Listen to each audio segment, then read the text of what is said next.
On a hot, dry August 10th in 1887, an excursion train from Peoria, Illinois was carrying 600 holiday-bound vacationers to Niagara Falls. At a quarter to midnight, the train was passing a number of culverts 3 miles beyond the town of Chatsworth when an engineer noticed a flickering light ahead. The railroad crews had been out burning weeds earlier in the day and had inadvertently set one of these culverts on fire. The engineer is moving along with his train and he sees a fire in the distance and then begins to realize that in fact it is the bridge he's about to cross. The bridge held long enough for the first locomotive to cross before it collapsed, taking the second locomotive and 9 of the train's 15 wooden cars with it. 82 passengers died in the wreckage. Most of the victims were crushed as each car thrust itself into the one in front of it. Premier among the horrors of traveling in 19th century railroads was something we call telescoping. It results when a car is crushed and pushed ahead violently into the car ahead of it, like the sections of a telescope would if you were to collapse it. In such an accident, it was about 100% fatalities. The devastation caused by telescoping at Chatsworth never would have happened if the railroad crew burning weeds had made sure their fires had been extinguished. Another oversight by a railroad employee was the cause of a runaway train wreck in 1893. During the late 1800s, Walter L. Main was the proprietor of one of the largest train circuses in America.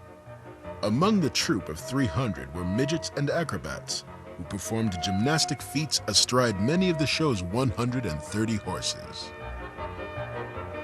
The circus also featured a menagerie which included elephants, lions, a zebra, and other exotic animals. On the night of May 29th, the circus train was winding down the eastern slopes of the Allegheny Mountains toward the town of Tyrone when its brakes began to fail. Realizing his train was out of control, the engineer began to blow the whistle to warn the members of the circus and local inhabitants of a possible crash. An S-shaped curve at a point called McCann's Crossing proved to be too sharp. Car after car flipped off the track and plunged down a 40-foot embankment.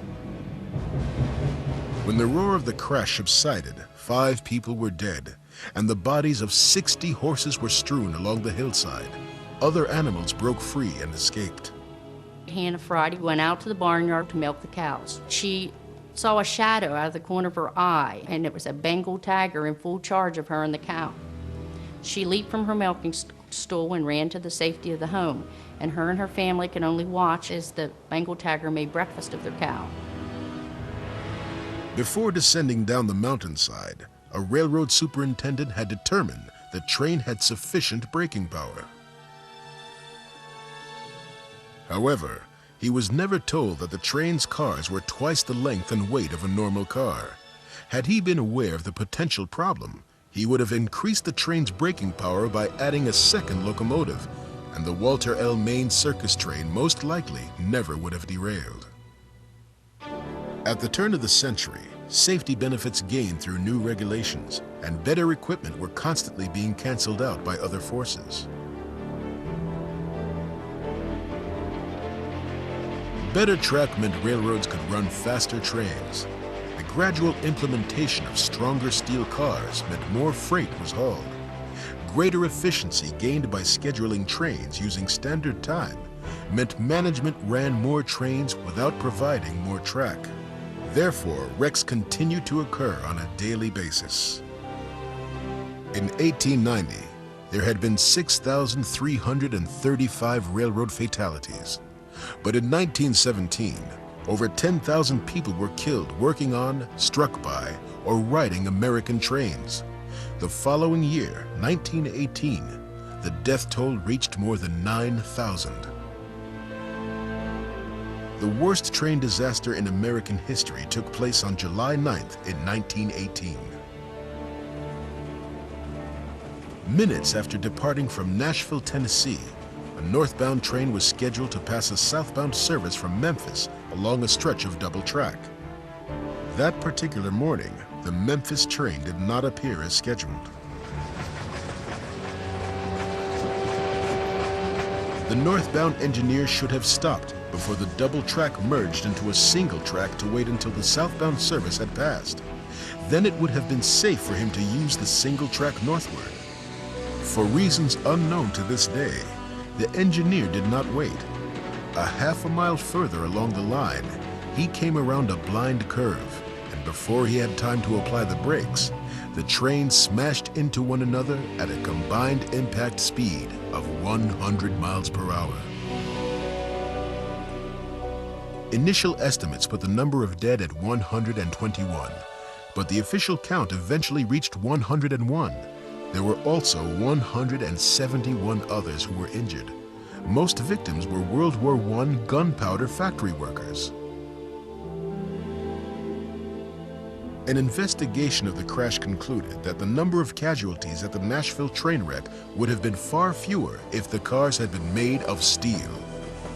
The steel car was invented in the 19th century, but it didn't come into common usage on railways for a long time, and when it did come into use, it was mainly used for the more luxury cars, the Pullmans, the cars that the well-to-do of the day would ride in.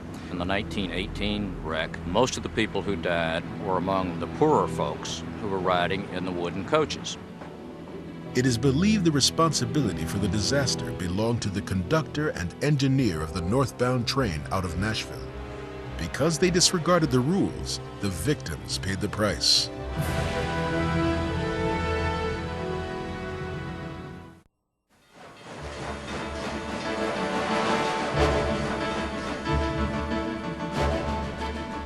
The heart of a steam locomotive is its boiler. If the proper balance of fire and water is maintained, the boiler will provide a steady supply of high-pressure steam to the engine cylinders. The pistons inside the cylinders then force the drive wheels to turn, and the train moves. If, however, the water level is allowed to drop too far, the boiler will overheat. Its metal walls will soften and crack, and it will explode with enormous force. Relatively few train accidents were the result of boiler explosions. But one such accident did occur at a workshop in San Antonio, Texas, on March 18, 1912. A locomotive that had been overhauled was in the process of being tested. Its boiler suddenly burst, and the engine, as well as several surrounding buildings, were completely destroyed. One 16,000-pound chunk of metal came down nearly a quarter of a mile away from the blast site. A nearby house was smashed by a huge piece of the engine. 28 people were killed and 40 more were injured. An official finding stated that excessive pressure due to low water level in the boiler caused the explosion.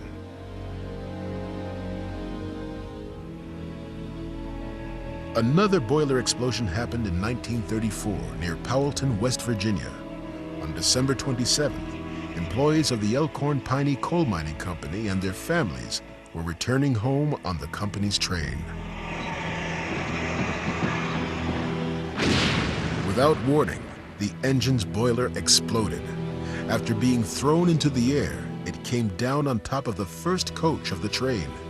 17 passengers were crushed and died under its weight. An additional 43 people were severely injured. By the end of the 1930s, the transition from steam to diesel-powered locomotives had just begun.